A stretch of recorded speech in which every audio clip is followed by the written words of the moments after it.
Chapter 24 of Oliver Twist treats on a very poor subject, but is a short one, and may be found of importance in this history.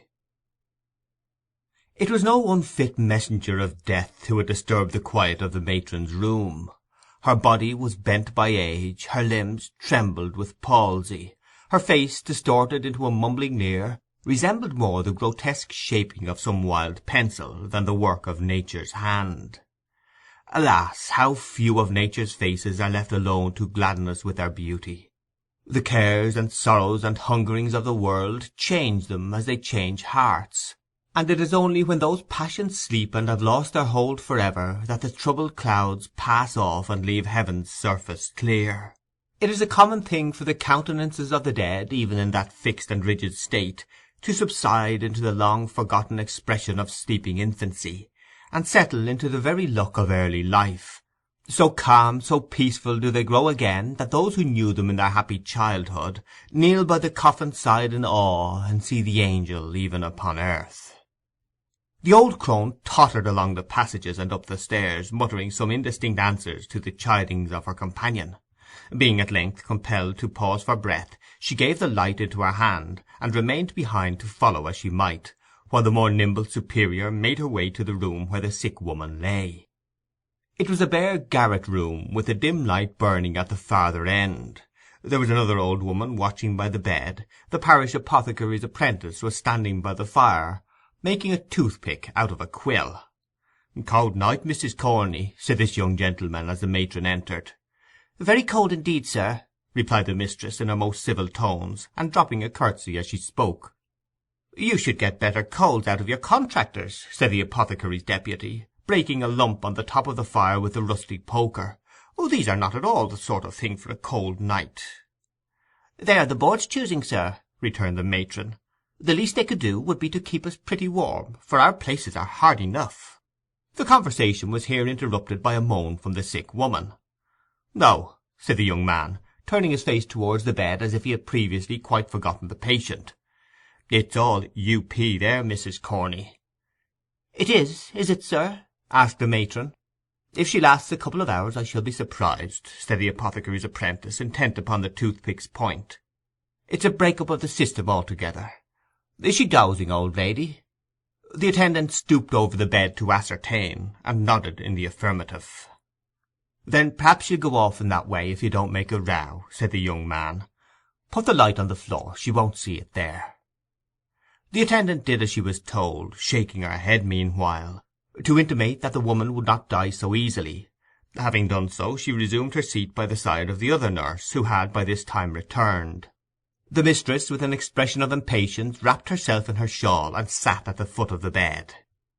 The apothecary's apprentice, having completed the manufacture of the toothpick, planted himself in front of the fire and made good use of it for 10 minutes or so, when, apparently growing rather dull, he wished Mrs. Corney joy of her job, and took himself off on tiptoe.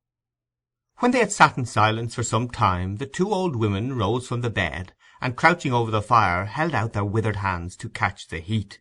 The flame threw a ghastly light on their shrivelled faces, and made their ugliness appear terrible, as in this position they began to converse in a low voice.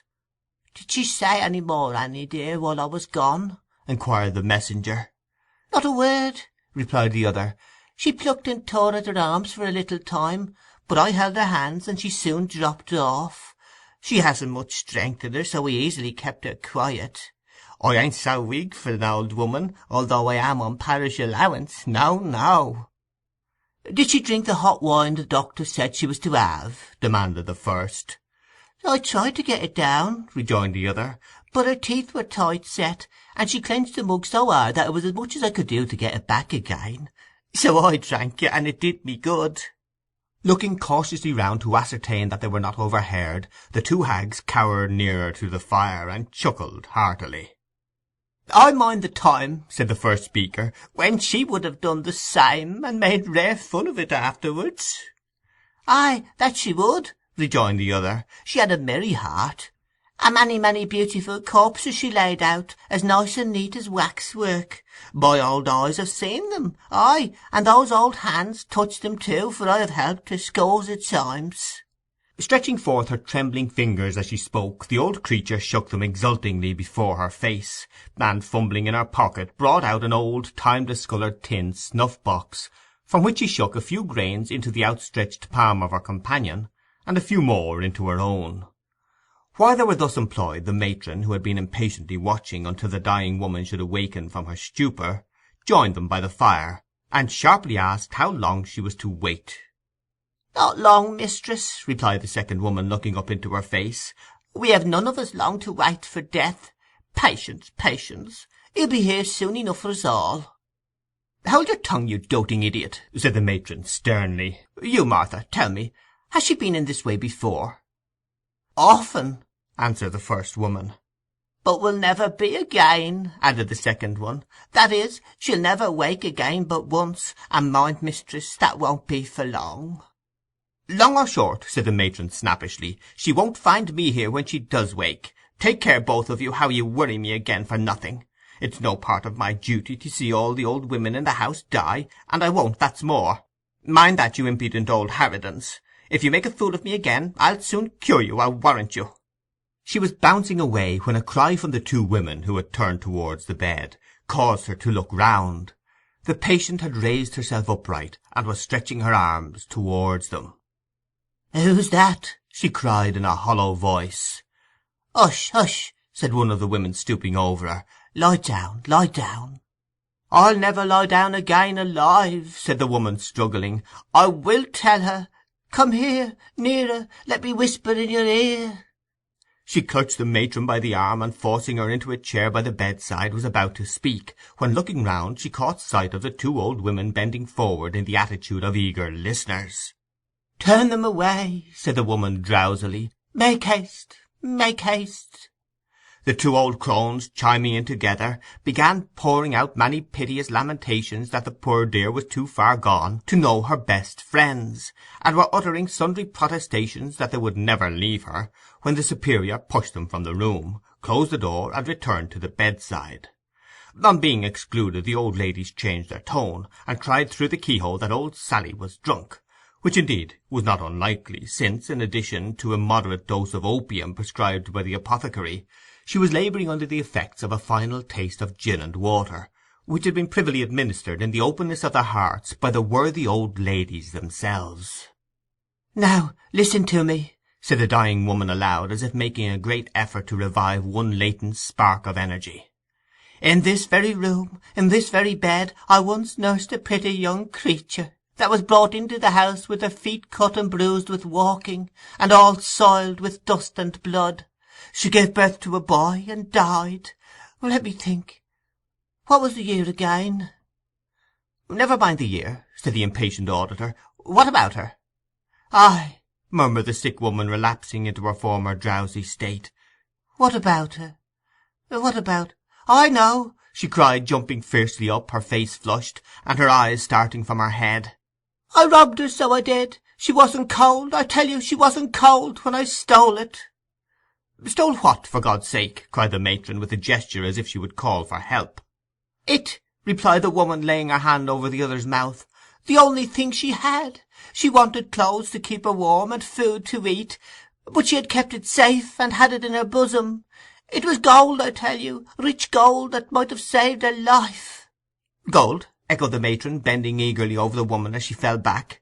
Go on, go on. Yes, what of it? Who was the mother? When was it?" "She charged me to keep it safe," replied the old woman with a groan, "and trusted me as the only woman about her.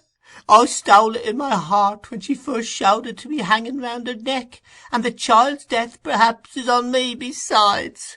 They would have treated him better had they known it all." "Known what?" asked the other. "Speak."